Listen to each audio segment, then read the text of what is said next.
Hello friends, Deepika Sharma YouTube channel पर आपका हार्दिक स्वागत है। राजस्थान माध्यमिक शिक्षा बोर्ड की जो ये गणित की किताब है, मैं इसको कंप्लीट कराने का मोटो लेकर चल रही हूँ। अगर आपको मेरा वीडियो अच्छा लगे तो उसे ज़रूर लाइक करें, सब्सक्राइब करें, शेयर करें, जिससे हमारे प्रदेश के दूर दराज क्षेत्रों में जो बच्चे बैठे हैं वो इन वीडियो से लाभान्वित हो सकें। ये वीडियो पूरी तरीके से हिंदी में बनाए जाएंगे। अगर आपको कोई भी दिक्कत आए तो मेरे ब्लॉग पर आप कांटेक्ट कर सकते हैं। शुरू करते हैं प्रश्नावली 2.1 वास्तविक संख्याएं, जो कि पूरी तरीके से यूक्लिड की विभाजन प्रमेय पर आधारित है।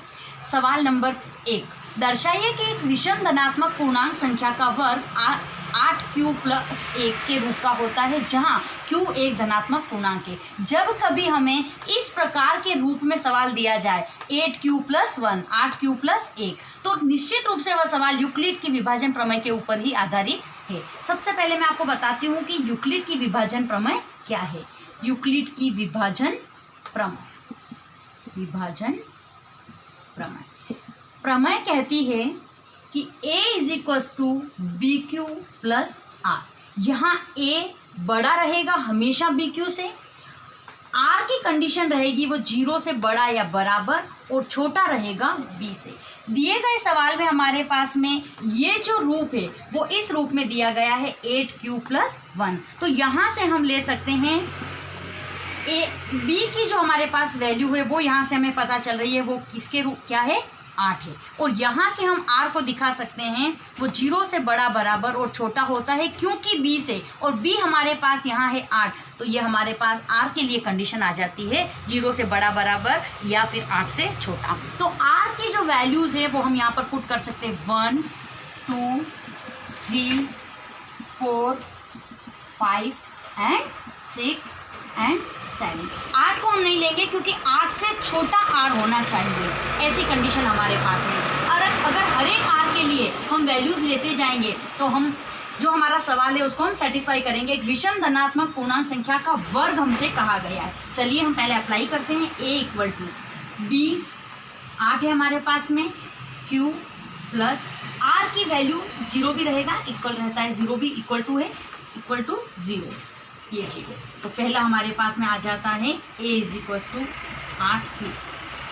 दूसरे 8q + अब R की वैल्यू हम 1 को लेंगे, तो ये हमारे पास में A की वैल्यू आ गई।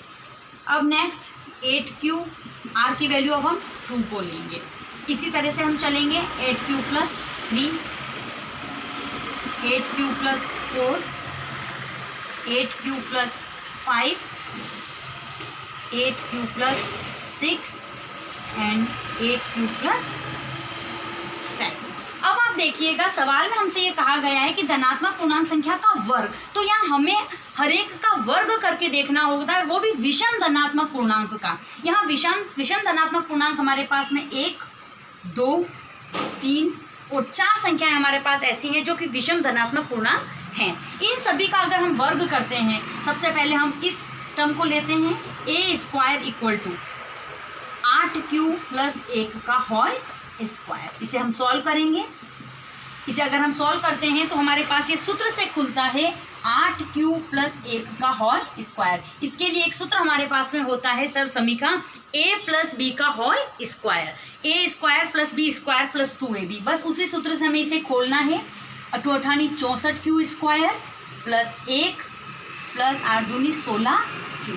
उसी टर्म से हमने इसको खोला 64q² + 1 + 6q। हम इसे सेट कर देते हैं द्विघात समीकरण के रूप में। ये हमारे पास इस तरह से सेट हो जाएगी। देखिए इन दोनों टर्म में 8 हमारे पास कॉमन निकल रहा है, हमारे पास यहाँ रह गया 8q, यहाँ 8 है, ये 8,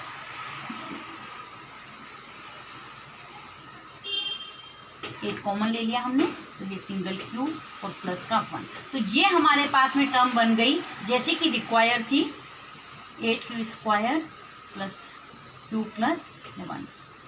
यहाँ पर ये जो हमारे पास टर्म है इसे हम टोटली q अगर एज्यूम कर लेते हैं तो A² = 8 एंड q +1। जैसा कि हमारे पास सवाल में था कि विषम धनात्मक पूर्णांक का वर्ग इस रूप में होना चाहिए, वो हमारा इस रूप में आ गया। इसे आप डिनोट कर दीजिए इक्वेशन नंबर 1। स्टेप में r इज इक्वल टू 1 के लिए हमने इक्वेशन जो फाइंड करी थी अभी पहली इक्वेशन, अब अगला जो विषम नंबर है वो हमारे पास में है r इक्वल टू 3, तो हमारे पास वैल्यू आती है a is equal to 8q plus 3। इसका भी यदि हम सवाल में दिए गए अनुसार वर्ग करते हैं तो 8a स्क्वायर बराबर 8q प्लस 3 का होल स्क्वायर, इसे भी उसी सूत्र से हम खोलेंगे a प्लस b का होल स्क्वायर। 8 64q स्क्वायर, 3 तिया 9 प्लस 8 तिया 24, 24 दूनी 48q। अगर हम इसे सॉल्व करते हैं 64q square plus 48q plus 9, तो देखिए यहाँ पर 64q स्क्वायर प्लस 48q, इसे हम यहाँ लिख सकते हैं 8 प्लस 1। इन तीनों टर्म में आप देखिए 8 कॉमन निकल रहा है, 8q स्क्वायर, 8 छंग 48, 8 एकम 8 प्लस का 1। इस पूरी टर्म को फिर से अगर हम इसे q एज्यूम कर लें तो हमारे पास में a स्क्वायर की फॉर्म आ जाती है 8q प्लस 1, जो कि सवाल में दी गई थी। ये हमारी होती है सेकेंड इक्वेशन। अगला विषम नंबर हमारे पास में है r equal to 5। r equal to जब हमने 5 लिया है तो हमारे पास इक्वेशन बनती है a equal to 8q plus 5। इसके लिए भी हम वही करेंगे जैसा कि वर्ग करने का हमें कहा गया है सवाल में, तो 8q प्लस 5 का whole square. 8 64q square plus 5 25 plus 8 5 40 दूनी 80q और प्लस का 80q। इसे हम हल कर लेते हैं। 64q square plus 80q plus 25 को हम इस रूप में लिख देते हैं 80q प्लस 24 प्लस 1। अब इनमें फिर से आप टर्म बना लीजिए, यहाँ फिर से 8 कॉमन, 8 64 प्लस q 8 या 24 और प्लस का। इस पूरी टर्म को फिर अगर हम q ले लेते हैं तो a square is equal to 8q plus 1, ये थर्ड इक्वेशन। इसी प्रकार अगर हम a इक्वल टू 7 के लिए अप्लाई करते हैं तो r इक्वल टू 7 के लिए अप्लाई करते हैं तो a इक्वल टू हमारे पास आता है 8q प्लस 7। इसे हम सॉल्व करेंगे, a स्क्वायर 8q प्लस 7 का होल स्क्वायर, फिर से वही सूत्र a प्लस b का होल स्क्वायर। 8 64q स्क्वायर 7 7 गुण 50 प्लस 8 7 56 और 56 को आप 2 से गुणा करके देख लीजिए।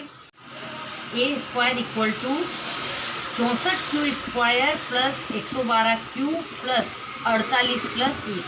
फिर से इनमें से अगर हम देखते हैं 8 कॉमन, 8q स्क्वायर प्लस 8 एकम 8 9 10 11 3 8 चौक 32 प्लस 8 छंग 48 और प्लस का 1। इस पूरी टर्म को फिर हम अगर q एज्यूम करते हैं तो ये हमारे पास वही फॉर्म आ गई 8q प्लस 1, ये फोर्थ इक्वेशन।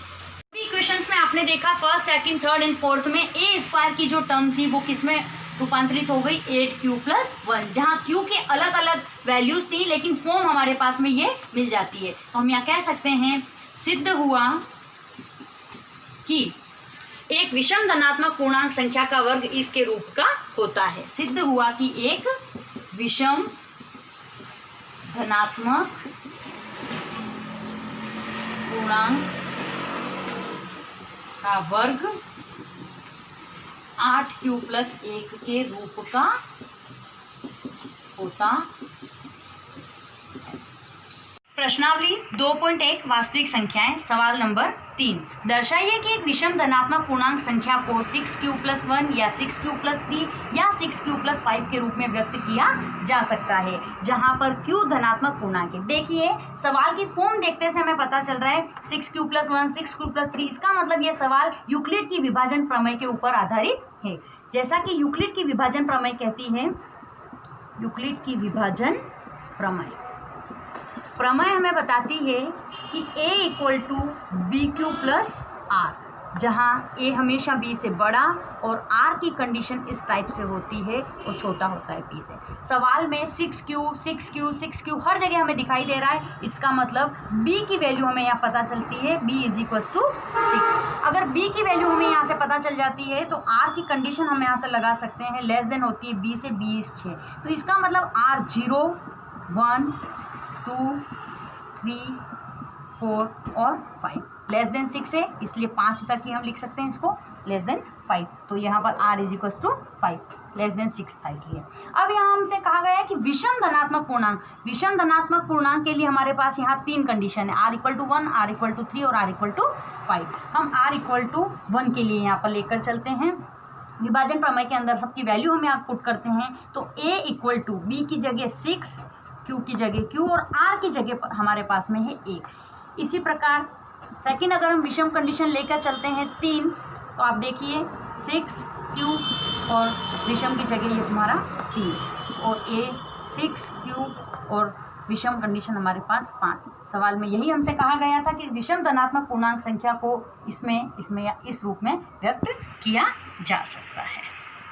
प्रश्नावली 2.1 वास्तविक संख्याएं सवाल नंबर 4। यहाँ हमसे यूक्लिड की विभाजन प्रमेय से HCF ज्ञात करना पूछा गया है। यहाँ पर हमारे पास में 6 सवाल हैं, कोई भी 2 सवाल हम करके देख लेंगे।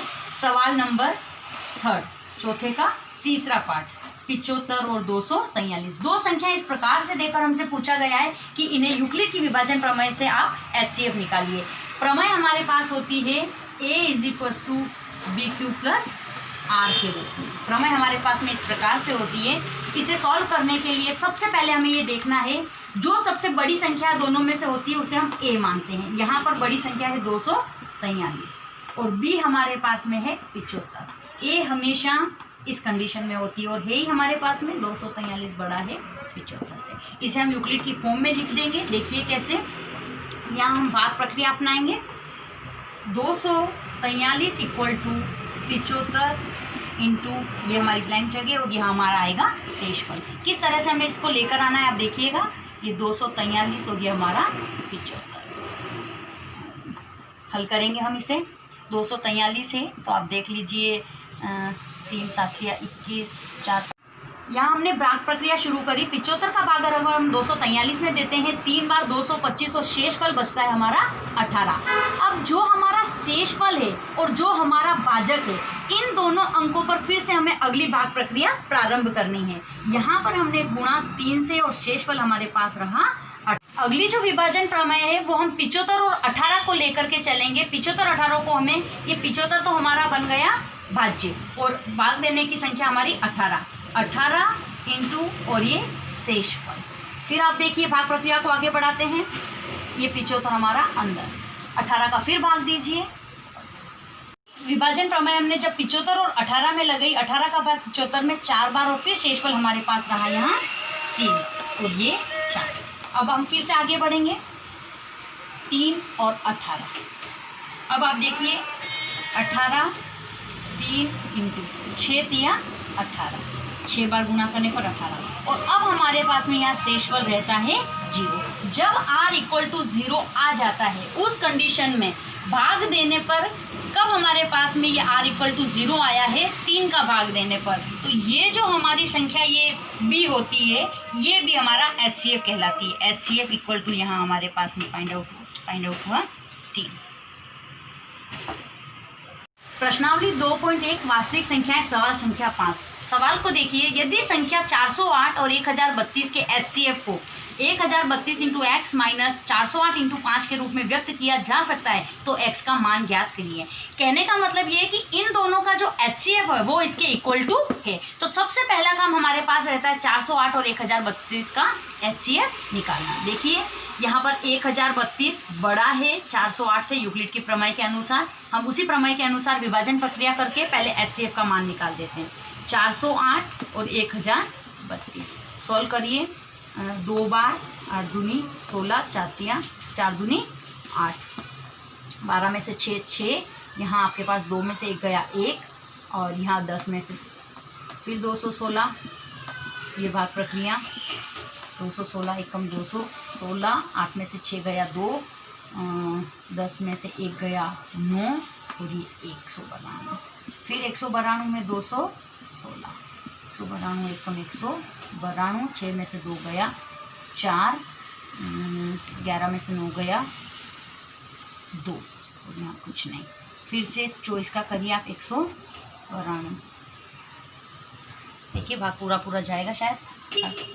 हमने 192 में दिया तो 8 बार 192 और यहाँ हमारे पास r इक्वल टू आ गया 0। जब रिमाइंडर जब हमारे पास 0 आ जाता है उस कंडीशन में जो हमारा भाजक होता है वो HCF होता है। तो इस प्रक्रिया से हमको पता चला हल, यहाँ हम देख लेते हैं हल। HCF इक्वल टू हमारे पास आया है कितना 24। क्योंकि इसे इस HCF को इस रूप में व्यक्त किया जा सकता है तो हम प्रश्नानुसार यहाँ लिखेंगे, प्रश्नानुसार 1032 इंटू एक्स माइनस 408 को 5 से गुणा कर लीजिए, 8 पंजे 40, 5 20, ये HCF इक्वल टू रहेगा 24। अब 1032 एक्स इक्वल टू 2040 को जब हम उस तक ट्रांसफर करेंगे तो negative will be convert into positive plus 24, तो ये हमारे पास आ गया 2064 और 1032 एक्स। तो x की वैल्यू आपके पास रहती है 2064 बटा 1032, ये दोनों 2 बार करना है, देखिए आप। तो x की वैल्यू आपके पास में आ जाती है 2।